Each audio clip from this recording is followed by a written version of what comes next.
আমাদের চলমান কর্মসূচি হলো এই ইসলামী ব্যাংকের যিনি চেয়ারম্যান হিসাবে নিয়োগ পেয়েছেন সেই অবৈধ চেয়ারম্যান তাকে আমরা কোনোভাবে ব্যাংক পরিচালনা করার ক্ষেত্রে তিনি ব্যাংক পরিচালনা করুন এই অবস্থায় আমরা দেখতে চাই না। তিনি যেদিনে ইসলামী ব্যাংক টাওয়ারে আসবেন, যেদিনে পরিচালনা পরিষদের মিটিং ডাকবেন, সেই দিনে সচেতন গ্রাহক সমাজ তাদের দাবি আদায়ের জন্য ইসলামী ব্যাংক টাওয়ারের সামনে আসবে, সমাবেশ করবে, মানববন্ধন করবে। এছাড়া আমরা আহ্বান জানাচ্ছি ইসলামী ব্যাংকের যে সমস্ত কর্মকর্তা রয়েছেন, অনেক কর্মকর্তা তারাও চান যে এই ব্যাংকটি সুষ্ঠুভাবে পরিচালিত হোক।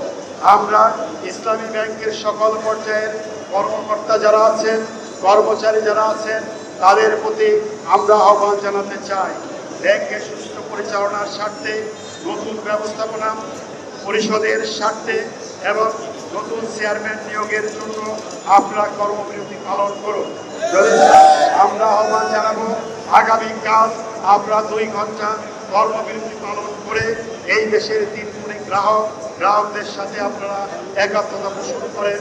সম্মানিত ভাইয়েরা, আমরা আমাদের যে পরবর্তী কর্মসূচি আমরা আমাদের গ্রাহক ফোরামের বৈঠক করে আরও বিস্তারিত আলোচনা এবং পর্যালোচনা করে আমরা সাংবাদিক ভাইদেরকে জানিয়ে দেব ইনশাআল্লাহ।